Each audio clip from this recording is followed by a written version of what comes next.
Hello friends, welcome to editorial analysis by Simplified Civil Services. आज 18 मार्च को 3 article discuss किए जाएंगे।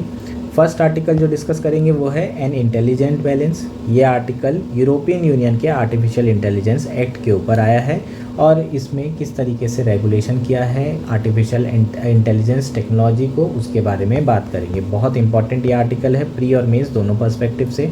नेक्स्ट आर्टिकल जो डिस्कस करेंगे वो है the problem of equity in the IPCC report. ये बहुत इंपॉर्टेंट आर्टिकल है प्रीलिम्स के लिए भी और मेंस के पर्सपेक्टिव से भी। हमारा लास्ट आर्टिकल जो हम डिस्कस करेंगे वो है how are the new election commissioner selected. ये आपके प्रीलिम्स में इस बार पूछा जा सकता है। जो रिसेंटली सुप्रीम कोर्ट की वर्डिक्ट आई थी अनूप बारनवाल केस में, उसके हिसाब से जो इलेक्शन कमीशन का अपॉइंटमेंट है उसमें कुछ चेंजेस किए गए थे। उसके बाद सरकार ने नया एक्ट लाया था, उन सारी चीज़ों को हम डिस्कस करेंगे। अगर आपको कंटेंट पसंद आ रहा है तो प्लीज़ लाइक करिए, कमेंट करिए, शेयर करिए, सब्सक्राइब करिए। अगर आपको इसकी पीडीएफ चाहिए तो आप हमारा टेलीग्राम चैनल भी ज्वाइन कर सकते हैं, जिसकी लिंक आपको नीचे दी गई होगी। आइए शुरू करते हैं हमारा एनालिसिस। हमारा फर्स्ट आर्टिकल है एन इंटेलिजेंट बैलेंस। ये आर्टिकल इंडियन एक्सप्रेस में आया है। GS2 पॉलिटी मेंस के पर्सपेक्टिव से, GS3 के पर्सपेक्टिव से इम्पॉर्टेंट है, प्रीलिम्स के पर्सपेक्टिव से भी इक्वली इम्पॉर्टेंट है। जो आर्टिकल है वो यूरोपियन यूनियन के आर्टिफिशियल इंटेलिजेंस एक्ट के ऊपर आया हुआ है और बहुत इंपॉर्टेंट आर्टिकल है। लास्ट वीक जो लॉ मेकर हैं यूरोपियन पार्लियामेंट के, उन्होंने ओवरवेमिंगली वोट किया है in the favour of artificial intelligence act. ये एक बहुत लैंडमार्क लेजिस्लेशन है और फाइनली फर्स्ट जो है कॉम्प्रिहेंसिव रेगुलेशन है आर्टिफिशियल इंटेलिजेंस को रेगुलेट करने के लिए। पहला कॉम्प्रिहेंसिव फ्रेमवर्क है for governing a technology that has seen explosive growth in the recent year, dominating headlines and also cause fear about the future. तो ये जो आर्टिफिशियल इंटेलिजेंस टेक्नोलॉजी है जो कि बहुत तेज़ी से ग्रो कर रही है, बहुत तेज़ी से बढ़ रही है और इसके जो इंटेंडेड अनइंटेंडेड कॉन्सिक्वेंसेज हैं वो भी बहुत ख़तरनाक हैं। तो फाइनली जो है पहला एक कॉम्प्रिहेंसिव लॉ आया है, यूरोपियन यूनियन ने लाया है और वो एक्ट फाइनली पास हो चुका है, जिसके थ्रू हम आर्टिफिशियल इंटेलिजेंस को क्या करने वाले हैं, रेगुलेट करने वाले हैं। नाउ एक्ट की बात करते हैं। जो एक्ट है उसने हॉरिजॉन्टल रिस्क बेस्ड अप्रोच को फॉलो किया है। Horizontal risk based approach across all sector of AI development यहाँ पर फॉलो किया जाएगा। इसका मतलब क्या है हॉरिजॉन्टल अप्रोच का? आर्टिफिशियल इंटेलिजेंस की जितनी भी टेक्नोलॉजीज़ है अक्रॉस द सेक्टर, उसे 4 जो है कैटेगरीज में डिवाइड किया गया है। पहली कैटेगरी क्या है? प्रोहिबिटेड। दूसरी कैटेगरी क्या है? High risk. तीसरी है लिमिटेड रिस्क और चौथी है मिनिमल रिस्क। इसका मतलब लॉ में अलग अलग आर्टिफिशियल इंटेलिजेंस टेक्नोलॉजी को अलग अलग कैटेगरी में डिवाइड किया गया है और उसके हिसाब से रेगुलेशन डिफाइन किए गए हैं। फॉर एग्जांपल जो मिनिमल रिस्क कैटेगरी है, इसमें जितने भी आर्टिफिशियल इंटेलिजेंस टेक्नोलॉजी आती होगी उनके ऊपर कोई भी रेगुलेशन नहीं लगेगा, उन्हें एग्जम्प्ट किया जाएगा। समझ में है? तो पहली कैटेगरी कौन सी है? आपकी प्रोहिबिटेड कैटेगरी। प्रोहिबिटेड कैटेगरी में क्या चीज़ें आ रही हैं? वो सारी चीज़ें आ रही है जो कि ह्यूमन राइट को वायलेट कर रहे हैं। ऐसी आर्टिफिशियल इंटेलिजेंस टेक्नोलॉजी, वो सिस्टम्स जो कि थ्रेटन कर रहे हैं ह्यूमन राइट को या फिर वायलेट कर रहे हैं ह्यूमन राइट को। कैसे कर सकते हैं यार? रिस्क प्रोफाइल बना के कि कौन से ह्यूमन का जो बिहेवियर है वो डिज़ायरेबल है और कौन से ह्यूमन का अनडिज़ायरेबल, इस तरह की प्रोफाइल बना ली जाए या फिर मास सर्वेलेंस किया जाए लोगों पे। इस तरह की एक्टिविटी आर्टिफिशियल इंटेलिजेंस अगर कोई भी सेक्टर में कर रही है तो इस तरीके के आर्टिफिशियल इंटेलिजेंस को, जो भी आपकी मशीन है, उसको पूरी तरीके से European Union as a geography में देखें, मतलब यूरोपियन यूनियन में देखें तो उसे पूरी तरीके से बैन किया गया है। इस टेक्नोलॉजी को यूज़ नहीं कर सकते आप। मास सर्वेलेंस के लिए आर्टिफिशियल इंटेलिजेंस यूज़ नहीं किया जा सकता according to EU AI act, इसे प्रोहिबिटेड किया गया है। नेक्स्ट कैटेगरी क्या है? हाई रिस्क कैटेगरी, है ना। हमारी जो नेक्स्ट कैटेगरी है वो हाई रिस्क है। हाई रिस्क कैटेगरी में जो आर्टिफिशियल इंटेलिजेंस सिस्टम होंगे वो लोगों की लाइफ को सिग्निफिकेंटली इम्पैक्ट कर रहे होंगे और उनके राइट्स को बहुत ज़्यादा इम्पैक्ट कर रहे होंगे। फॉर एग्जांपल आपका जो बायोमेट्रिक डेटा है वो लिया जाता है, ताकि आपकी लाइफ ही बेहतर बनाई जाए, है ना। क्योंकि जो टेक्नोलॉजीज़ है, आर्टिफिशियल इंटेलिजेंस है, उसके थ्रू हम बहुत सारी चीज़ों का असेसमेंट कर सकते हैं। फॉर एग्जांपल एजुकेशन में जो बच्चे हैं उनकी एक प्रोफाइल बना दी गई और उनका जो रिपोर्ट कार्ड है सब कुछ ऑनलाइन कर दिया गया, और उसको आर्टिफिशियल इंटेलिजेंस रीड कर सकता है कि इनका क्या इश्यूज़ हैं, कौन से बच्चे को क्या पढ़ाना चाहिए। तो इस तरीके से जो डे टू डे लाइफ है उसमें बहुत ज़्यादा जो है आर्टिफिशियल इंटेलिजेंस का यूसेज बढ़ गया है। और ऐसे सिस्टम जो बहुत ज़्यादा सिग्निफिकेंटली इम्पैक्ट करते हैं पीपल की लाइफ को और उनके राइट्स को, उन सारे सिस्टम को हाई रिस्क में रखा गया है, और इनके ऊपर जो रेगुलेशन है वो बहुत हाईली रेगुलेटेड ये वाले जितने भी होंगे आर्टिफिशियल इंटेलिजेंस टेक्नोलॉजीज़ होंगी। समझ में आया। यहाँ पर एक और चीज़ है, जैसे कि बायोमेट्रिक लिया जाता है तो आपके राइट्स जाते हैं, राइट टू प्राइवेसी, ठीक है। तो ऐसे जितने भी आपके आर्टिफिशियल इंटेलिजेंस की मशीन होगी जो इन तरीके की एक्टिविटीज़ के लिए यूज़ की जा रही होगी, उनके ऊपर जो रेगुलेशन होगा वो हाई रिस्क वाला रेगुलेशन होगा। नेक्स्ट कैटेगरी है लिमिटेड रिस्क कैटेगरी, ठीक है। इसमें जो सिस्टम क्लासीफाई किए गए हैं, इन्वॉल्व हो रहे हैं, वो कौन कौन से हैं? Which involves user interaction. For example chatbot, ChatGPT, Gemini, ये सारे के सारे लिमिटेड रिस्क कैटेगरी में आएंगे। Image generation program, deepfake video, जितने भी एप्लीकेशंस हैं वो सब लिमिटेड रिस्क में आएंगे। हालांकि अगर हम देखें तो ये हाई रिस्क में आना चाहिए। क्यों आना चाहिए यार? डी फेक वीडियो के बारे में बात करता हूँ। इसका जो इन्फ्लुएंस है वो बहुत ज़्यादा है।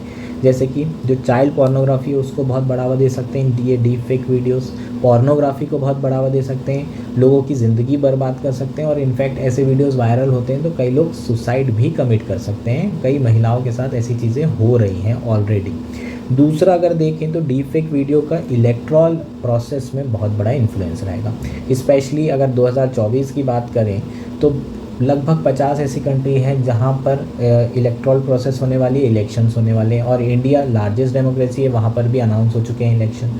हमारी कंट्री में तो एक वायरल वीडियो पोलराइज करने के लिए काफ़ी है। मंदिर मस्जिद का एक वीडियो फेंक के मारो, कास्ट वाला एक वीडियो फेंक के मारो, लोग डेवलपमेंट से दूर, अनएम्प्लॉयमेंट मुद्दों से दूर, और ऐसे हज़ारों मुद्दे हैं जो डेवलपमेंट नीड्स से रिलेटेड हैं, उनसे दूर होकर के वोट करना शुरू कर देंगे। सोसाइटी तुरंत पोलराइज हो जाएगी। राइट्स भी हो सकते हैं, कम्युनल राइट, दंगे, ये सारी चीज़ें भी इस मिस इन्फॉर्मेशन डीपफेक वीडियो से फैलाई जा सकती है। तो ये हाई रिस्क है। लेकिन यूरोपियन यूनियन के हिसाब से देखें तो वहाँ पर ये लिमिटेड रिस्क कैटेगरी में आएंगे और इनके ऊपर लिमिटेड रेगुलेशन किए जाएंगे। इसमें जितने भी चैटबॉट हैं उन्हें ह्यूमन को इन्फॉर्म करना पड़ेगा कि जो ह्यूमन है वो एक चैटबॉट से इंटरेक्ट कर रहा है। ऐसा क्यों करना पड़ेगा यार? अभी आप देखेंगे तो सिस्टम में बहुत सारे बॉट्स हो चुके हैं। जो भी आप ऐप यूज़ करें, फॉर एग्जांपल कोई डेटिंग ऐप टिंडर आप यूज़ कर रहे हैं, 2 दिन तक आपने टिंडर में किसी से बात की और बाद में आपको पता चले जिससे आपने बात की वो बॉट है, तो आपको बुरा लगेगा? बिल्कुल, मुझे तो लग रहा है आपके लिए कि आपके साथ ऐसा हो रहा है, लेकिन ऐसी चीज़ें बहुत ज़्यादा पॉसिबल है। इसलिए जो है यहाँ पर इस तरीके के रेगुलेशन लाए गए हैं। नेक्स्ट कैटेगरी क्या है हमारी? Minimal risk category. Minimal risk category में जो टेक्नोलॉजीज़ इंक्लूड की गई हैं वो कैसी हैं? स्पैम फिल्टर हो गया कि कौन कौन से स्पैम है उसको फिल्टर कर देगी artificial intelligence technology. Smart appliances technologies होगी, ये सबको हमने काय में रखा है? मिनिमल रिस्क में रखा है। इसे रेगुलेशन से फुल एग्जम्पशन मिलेगा। EU AI एक्ट से फुल एग्जम्पशन। जो ऑलरेडी एग्जिस्टिंग लॉ है वो तो इन्हें कंप्लाई करना पड़ेगा, लेकिन इस पर्टिकुलर एक्ट में इन्हें कोई भी रेगुलेशन के अंदर नहीं रखा गया है। नेक्स्ट पॉइंट है GDPR, general data protection regulation law, जो कि यू ने 2016 में बनाया गया था, जो कि UPSC प्रीलिम्स में ऑलरेडी पूछा जा चुका है। तो प्री के लिए ये आर्टिकल इसलिए इम्पॉर्टेंट हो जाता है। ठीक, GDPR जिस तरीके से यूरोपियन यूनियन ने बनाया था, जो कि डेटा प्राइवेसी रेगुलेशन था, उसने पूरे वर्ल्ड को इन्फ्लुएंस किया है। इनफैक्ट इंडिया का जो डेटा प्रोटेक्शन एक्ट है 2023 का, वो भी कहीं ना कहीं किससे इन्फ्लुएंस है? GDPR से इन्फ्लुएंस है। और जो नया एक्ट EU बना रहा है आर्टिफिशियल इंटेलिजेंस का, जो अभी बनाया है, जो अभी पास हुआ है, वो भी ऑल ओवर द वर्ल्ड सारी कंट्रीज़ के लिए एक मॉडल एक्ट का काम कर सकता है। लेकिन अगर आप EU की टेक्नोलॉजी लेजिस्लेशन की हिस्ट्री की बात करें तो इनकी थोड़ी सी आदत है हैवी रेगुलेशन करने की, और इसके कारण जो इनोवेशन है वो यूरोपियन यूनियन से शिफ्ट होकर दूसरी जगह चला जाता है। तो इंडिया को इन सारी चीज़ों का ध्यान रखना पड़ेगा। इंडिया बिल्कुल सेफगार्ड करना बहुत ज़रूरी है अपने सिटीज़न को। आर्टिफिशियल इंटेलिजेंस के कारण जो ह्यूमन वायलेशन हो रहा है राइट्स का, उन सब से लोगों को बचाना बहुत ज़्यादा ज़रूरी है। डीप फेक जैसी टेक्नोलॉजी को कंट्रोल करना, रेगुलेट करना बहुत ज़्यादा ज़रूरी है, जिसका डेंजर इलेक्ट्रल प्रोसेस में भी आपको देखने मिलेगा। जो डिस इन्फॉर्मेशन है, जो मिस इन्फॉर्मेशन है, जो स्प्रेड हो रही है इंटरनेट पे, उसके बहुत ख़तरनाक इम्पैक्ट होंगे। और इसलिए रेगुलेशन तो टाइट करना ही पड़ेगा, लेकिन at the same time India को ऐसा एनवायरनमेंट डेवलप करना पड़ेगा कि जो टेक्नोलॉजीज़ है वो इंडिया में इनोवेट भी हो सके, इंडिया के मार्केट में लॉन्च भी हो सके। और कल ही हमने बात की थी, सरकार ने जो परमिशन वाला प्रोविज़न था उसे वापस ले लिया, जो कि वेलकम स्टेप थी। तो कहीं ना कहीं इंडिया को ये बैलेंस मेंटेन करना पड़ेगा, टाइट रोप में वॉक करना पड़ेगा। ये हमारा पूरा का पूरा आर्टिकल था। होपफुली ये आर्टिकल आपको क्लियर हो चुका होगा। नेक्स्ट आर्टिकल है the problem of equity in IPCC reports. ये आर्टिकल द हिंदू में आया है।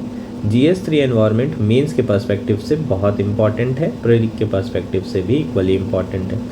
यार आपका मेंस का आंसर अगर क्लाइमेट चेंज, ग्लोबल वार्मिंग किसी से भी रिलेटेड है और अगर आपने सॉल्यूशन में आईपीसीसी रिपोर्ट का हवाला नहीं दिया है तो आपका आंसर ही इनकम्प्लीट है। आपको आईपीसीसी की समरी ध्यान रखनी होगी और उसे यूज़ करना होगा, तभी आपको बहुत अच्छे नंबर मिलेंगे। According to IPCC recommendation, this are the following steps which we can take to reduce the greenhouse gas emission and to further reduce the impact और the consequences of climate change. ठीक, तो इस तरीके से आपको ये line लिखनी है, उसके बाद 4-5 पॉइंट लिखने हैं और उसके बाद अपना आंसर को कंक्लूड करना है। जब तक आप ये नहीं करेंगे तब तक के पॉसिबल नहीं है कि आपको बहुत अच्छे मार्क्स मिले। 3 नंबर मिलेंगे 10 में से, लेकिन 4 चाहिए तो ये आईपीसीसी का हवाला देना पड़ेगा। तो प्लीज़ इसको रिकमेंडेशन इनकी समरी को मेंस के पर्सपेक्टिव से ऐसे यूज़ करेंगे। नेक्स्ट प्री की बात कर लेते हैं। प्री में यार आया नहीं है आईपीसीसी। आईपीसीसी का फुल फॉर्म क्या है? United Nation Intergovernmental Panel on Climate change. ठीक, 1988 में इसे इस्टेब्लिश किया गया था। WMO, World Meteorological Organization, UNEP, ये दोनों ने मिलकर इसे इस्टेब्लिश किया था। क्यों इस्टेब्लिश किया होगा? बेसिकली अभी क्या स्थिति है क्लाइमेट चेंज की, कितना ग्रीन हाउस गैस एमिशन हो रहा है और फ्यूचर में हमें क्या करना चाहिए, ये सब कौन बताएगा? इसको बताने के लिए कोई एजेंसी तो चाहिए, स्टडी करने के लिए तो कोई एजेंसी चाहिए, या फिर जो स्टडी हो रही है उसके सिंथेसिस के लिए कोई एजेंसी चाहिए जो गवर्नमेंट को बताए कि ये अभी स्थिति है आपकी, है ना। अगर आप इस तरीके से ग्रीन हाउस गैस एमिशन करते रहेंगे तो अर्थ की स्थिति इतने साल बाद ये हो जाएगी। तो एक्स टाइम पे ये इश्यूज़ हैं, लेकिन अगर हम ये सॉल्यूशन अपनाते हैं तो हमारे ये प्रॉब्लम जो एक्स है वो ख़त्म हो सकती है। और ये सारी चीज़ें करने के लिए आईपीसीसी का गठन हुआ, आईपीसीसी को इस्टेब्लिश किया गया 1988। ठीक, इसका काम रिसर्च करना है क्या? बिल्कुल भी नहीं। ये आप ध्यान रखेंगे, आईपीसीसी का रिसर्च से कोई संबंध नहीं है। ये कोई स्टडी नहीं करते हैं। ये लोग सिर्फ जो ऑलरेडी स्टडी हो चुकी है, जो पब्लिक डोमेन में डॉक्यूमेंट्स हैं, उन सारे डॉक्यूमेंट्स को क्या करते हैं? सिंथेसिस करते हैं, उनका प्रॉपरली एनालाइज करते हैं उसको, और उसके बाद जो है उसका एक प्रॉपर सिंथेसिस निकालते हैं कि ये जो है इश्यूज़ हैं, करंट स्टेट है और ये हमारे फ्यूचर सिनेरियोज होंगे। अगर हम ये मॉडल अडॉप्ट करते हैं, इस मॉडल के थ्रू हमने ये सारी चीज़ें अगर इम्प्लीमेंट की तो फ्यूचर में इतना टेम्परेचर बढ़ेगा। अगर हमने दूसरा मॉडल अपनाया तो फ्यूचर में इतना टेम्परेचर बढ़ेगा। तो ये अलग अलग फ्यूचर के सिनेरियोज लेते हैं। ठीक, और जिससे ये स्टडी से फिर ये सारी चीज़ें एक्सप्लेन की जाती है और आपको बोला जाता है, ऑप्शंस दिया जाता है कंट्री को कि आप लोग ये चीज़ें कर सकते हैं। समझ में आया? तो ये बेसिकली हमारा आईपीसीसी रिपोर्ट हो जाए। अब समझते हैं कि जो आर्टिकल है वो क्यों आया है, रिसेंटली न्यूज़ में क्यों है। क्योंकि कुछ इंडियन रिसर्चर्स ने आईपीसीसी की फ्यूचर एमिशन सिनेरियोज़ को स्टडी किया है और उससे उनने कुछ कंक्लूजन निकाले हैं। जो कंक्लूजन निकाले हैं वो यहाँ पर आर्टिकल में हम समझेंगे। कौन ने स्टडी कंडक्ट की थी? बाय तेजल कनिटकर एंड अखिल मैत्री from the national institute of advance studies Bangalore and T. Jayaraman from MS Swaminathan research foundation scenario. इन्होंने टोटल 556 सिनेरियोज़ को असेस किया था आईपीसीसी AR6 रिपोर्ट के। 556 फ्यूचर सिनेरियोज़ को असेस किया गया है इनके द्वारा और इन्होंने कुछ कंक्लूजन दिए हैं। ठीक, समझते हैं पहले कि आईपीसीसी रिपोर्ट हैं क्या, कितनी तरह की रिपोर्ट्स आती हैं। IPCC report comprise 3 working group report, one on physical science, other on climate adaption and one on mitigation action. ठीक, एडप्टेशन की अगर हम बात करें तो एडप्टेशन और मिटिगेशन में अंतर क्या होता है ये समझना ज़रूरी है। जब हम मिटिगेशन की बात करते हैं तो हम वो सारे एफर्ट करने की बात करते हैं जिसके थ्रू हम ग्रीन हाउस गैस एमिशन को कम करें। इसका मतलब हमारा जो यहाँ पर ऑब्जेक्टिव होता है वो टेम्परेचर को बढ़ने से रोकना होता है, ग्रीन हाउस गैस एमिशन को रोकना होता है। और इसको हम किस तरीके से अचीव कर सकते हैं, फॉर एग्जांपल अफॉरेस्टेशन या प्लांटेशन ऑफ ट्रीज। ठीक, इस तरीके से हम कर सकते हैं। एडाप्टेशन में क्या होता है, हम एक्सेप्ट कर लेते हैं कि भाई 3 डिग्री तो बढ़ेगा ही, 2 डिग्री तो बढ़ेगा ही। अब इसके जो कॉन्सिक्वेंसेज हैं उसको कैसे कम करें, उसे हम एडाप्टेशन बोलते हैं, एडाप्टेशन एफर्ट्स बोलते हैं। फॉर एग्जाम्पल एसी लगा लो, ये काय में आएगा, एडाप्टेशन में। मिटिगेशन एफर्ट में क्या आएगा, प्लांट लगा लो। तो ये अंतर होता है, आपको ये अंतर पता होना चाहिए। तो 3 तरह की रिपोर्ट होगी। एक रिपोर्ट में क्लाइमेट एडाप्टेशन के लिए क्या क्या करना चाहिए, एक रिपोर्ट में मिटिगेशन एक्शन क्या क्या लेने चाहिए, और एक होती है फिजिकल साइंस के ऊपर। एक रिपोर्ट होती है जो तीनों का सिंथेसिस होती है, इस तीनों की फाइंडिंग का कंसोलिडेशन एक रिपोर्ट में किया जाता है। इसके अलावा थीमेटिक स्पेशल रिपोर्ट होती है, अलग अलग थीम के ऊपर रिपोर्ट होती है। और जनरली ये जो रिपोर्ट होती है वो कैप्चर करती है state of scientific, technical and socio economic knowledge on Climate change. इससे रिलेटेड ये रिपोर्ट्स बनाई जाती है। आईपीसीसी की अभी 7वीं रिपोर्ट आने वाली है, 7वीं असेसमेंट साइकिल जो है चल रही है और रिपोर्ट 2028 तक आ जाएगी। अब ये समझते हैं कि जो फ्यूचर सिनेरियोज हैं आईपीसीसी उसको असेस कैसे करता है। ये कैसे बताता है कि अगर 2050 में ये चीज़ें होंगी, अगर हम जो टारगेट कर रहे हैं पेरिस एग्रीमेंट में अगर हम उसको फॉलो करते हैं, इम्प्लीमेंट करते हैं तो 2021 में इतना टेम्परेचर बढ़ेगा। तो ये जो फ्यूचर सिनेरियोज हैं उसको किस तरीके से असेस करता है आईपीसीसी, इसको समझना पड़ेगा। आईपीसीसी मॉडल पाथवे का इस्तेमाल करता है to estimate what it will take to limit the warming of the earth surface. Basically ये अलग अलग पाथवे बनाता है, जैसे कि 1.5 डिग्री मैं अर्थ सरफेस का टेम्परेचर लिमिट करना चाहता हूँ तो मुझे उसके लिए क्या क्या करना होगा, ये एक पाथ हो जाएगा। 2 डिग्री के लिए क्या करना होगा, 3 डिग्री के लिए क्या करना होगा। और इसके अलावा भी जो है अलग अलग मॉडल तैयार किए जाते हैं, जैसे कि मैक्रो इकोनॉमिक मॉडल तैयार किया जाता है जिसके थ्रू हमारी जो जीडीपी होगी 2050 में वो प्रोजेक्शन, फ्यूचर प्रोजेक्शन करेगी कि कौन सी कंट्री की क्या जीडीपी रहने वाली है। ठीक, तो ये इस तरीके से हम अलग अलग मॉडल बनाते हैं। और ये जो मॉडल होते हैं उसे किस तरीके से ड्रॉन किया जाता है, using integrated assessment model that describe human and earth system. इसके अलावा और भी मॉडल हो सकते हैं, जैसे कि एनर्जी मॉडल हो सकता है, वो आपका फ्यूचर एनर्जी कंजम्पशन को प्रोजेक्ट करेगा।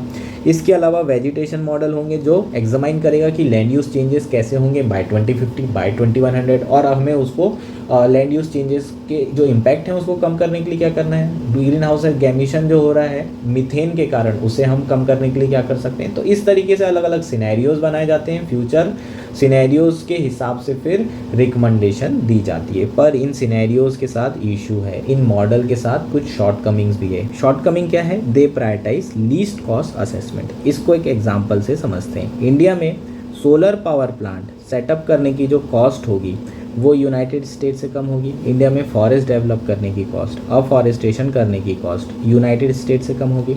अब इंडिया छोड़ो, बाकी जितनी भी डेवलपिंग कंट्रीज़ हैं, लीस्ट डेवलप्ड कंट्रीज़ हैं, उधर अगर देखें तो ये सारी कॉस्ट बहुत ज़्यादा कम आएगी रिलेटिव टू यूनाइटेड स्टेट्स और डेवलप्ड कंट्रीज़ जो भी वेस्टर्न यूरोपियन कंट्रीज़ हैं। बिल्कुल, तो ये जो मॉडल है वो क्या सजेशन देगा, रिकमेंडेशन देगा कि इंडिया और बाकी डेवलपिंग कंट्रीज़ को सोलर पावर प्लांट ज़्यादा से ज़्यादा सेटअप करना चाहिए क्योंकि यहाँ पर कॉस्ट बहुत कम है। अफॉरेस्टेशन करना चाहिए क्योंकि यहाँ पर कॉस्ट बहुत कम है। और यही इसकी शॉर्टकमिंग है। क्यों शॉर्टकमिंग है, क्योंकि ये इक्विटी कंसिडर नहीं कर रहा है। एक्चुअल में बर्डन किसको उठाना चाहिए, यहाँ पर यूनाइटेड स्टेट्स और डेवलप्ड कंट्रीज़ को उठाना चाहिए। क्यों उठाना चाहिए यार, एक CBDR प्रिंसिपल के बारे में जानकारी तो होगी आपको, जो कि कोर प्रिंसिपल है किसका, UNFCCC फ्रेमवर्क का। इसका फुल फॉर्म क्या है, कॉमन बट डिफरेंशियल रिस्पॉन्सिबिलिटी। और ये UNFCCC के जो फ्रेमवर्क हैं, पेरिस एग्रीमेंट है, इन सारी चीज़ों में ये मेन प्रिंसिपल है और इसको फॉलो किया जाता है। अब कॉमन बट डिफरेंशियल रिस्पॉन्सिबिलिटी होता क्या है ये समझ लो। सारे कंट्रीज़ की कॉमन रिस्पॉन्सिबिलिटी होगी कि जो ग्रीन हाउस गैस एमिशन हो रहा है वो ना हो, है ना। लेकिन उसके बावजूद भी कुछ कंट्री ऐसी है जिनकी रिस्पॉन्सिबिलिटी ज़्यादा है और कुछ कंट्री ऐसी है जिनकी रिस्पॉन्सिबिलिटी कम है। किन की ज़्यादा है? डेवलप्ड कंट्रीज़ की। क्यों ज़्यादा है? क्योंकि इन लोगों ने, यही लोग तो रिस्पॉन्सिबल हैं। इंडस्ट्रियल रिवॉल्यूशन जब हुआ था तो जो कंट्रीज़ उस समय डेवलप हुई थी इंडस्ट्रियल रिवॉल्यूशन करके, वो कौन सी थी? United state, waste European countries, ठीक है, जितनी भी वेस्टर्न कंट्रीज़ हैं ये सारी की सारी डेवलप हुई थी इंडस्ट्रियल रिवॉल्यूशन करके। और इंडस्ट्रियल रिवॉल्यूशन के कारण ही ग्रीन हाउस गैस एमिशन बढ़ा है। कोल पावर प्लांट लगा लगा के इन लोगों ने इतना कार्बन डाइऑक्साइड कंसंट्रेशन बढ़ाया, इतना कंसंट्रेशन बढ़ाया कि आज जो है ग्लोबल वार्मिंग जो है एकदम अपने चरम सीमा पर पहुंच चुकी है। हम लोग बात कर रहे हैं कि कैसे जो है टेम्परेचर को, अर्थ के टेम्परेचर को कम किया जा सके। इतने ज़्यादा क्लाइमेट चेंज के कॉन्सिक्वेंसेज हो रहे हैं और वो सारे कॉन्सिक्वेंसेज किसको उठाना पड़ रहा है? इंडिया को उठाना पड़ रहा है, डेवलपिंग कंट्रीज़ को उठाना पड़ रहा है। कैसे उठाना पड़ रहा है? कभी फ्लड आ जाता है, कभी सूखा पड़ जाता है। हमारे यहाँ वैसी गरीबी है, किसान को और ये सारी प्रॉब्लम झेलनी पड़ रही है। फूड सिक्योरिटी का इशू है। तो एक्चुअल में किया किसने है? यूनाइटेड स्टेट और वेस्टर्न कंट्रीज़ ने। और भर कौन रहा है? डेवलपिंग कंट्रीज़ में। और ये मॉडल क्या सजेस्ट कर रहा है कि अभी भी जो है किसको बर्डन उठाना चाहिए काम करने का? ये सारी चीज़ें जो भी रिडक्शन करने का green house gas, developing countries को उठाना चाहिए। ये तो गलत है भाई, है ना। एक तो करो कोई और भरो कोई वाला सिस्टम हो गया है। तो ये कॉमन बट डिफरेंशियल रिस्पॉन्सिबिलिटी के अगेंस्ट है और यही बेसिकली पूरा आर्टिकल है, ठीक। एक और एग्जांपल यहाँ पर दे देता हूँ मैं आपको। इस आर्टिकल में जो दिया हुआ है वो फ्यूचर सिनेरियो मॉडल के हिसाब से बाय 2050 जो ग्लोबल नॉर्थ है और ग्लोबल साउथ है, इनमें इनइक्वालिटीज़ ऑलमोस्ट सिमिलर रहने वाली है। Inequality in terms of GDP per capita, in terms of energy consumption, ये सारी चीज़ें डेवलप्ड कंट्रीज़ और डेवलपिंग कंट्रीज़ के बीच में जो डिफरेंस है वो 2050 में भी सेम रहेगा। क्यों रहने वाला है? क्योंकि ऑलरेडी डेवलपिंग कंट्रीज़ की जो डेवलपमेंट कॉस्ट है वो बढ़ा दी गई है। चूँकि डेवलपमेंट कॉस्ट बढ़ गई है क्योंकि अब उनको स्विच करना पड़ रहा है एनवायरमेंटल फ्रेंडली टेक्नोलॉजीज़ की तरफ, तो ओवरऑल कॉस्ट बढ़ जाएगी। और कॉस्ट बढ़ जाएगी तो डेवलपमेंट पहले 25 साल में हो सकता था, अब वो 50 साल में होगा।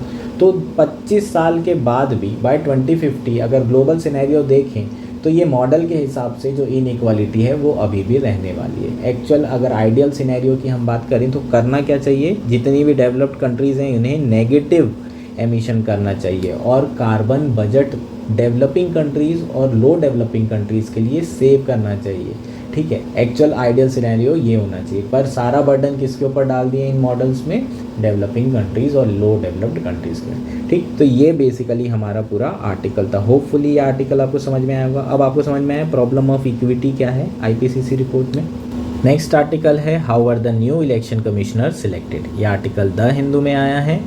GS2 पॉलिटी मेंस के पर्सपेक्टिव से इम्पॉर्टेंट है, प्रीलिम्स 2024 के पर्सपेक्टिव से तो बहुत ही ज़्यादा इम्पॉर्टेंट है। न्यूज़ में क्यों है पहले ये देख लेते हैं। रिसेंटली प्रेसिडेंट ने 2 इलेक्शन कमिश्नर को अपॉइंट किया है। किन किन को?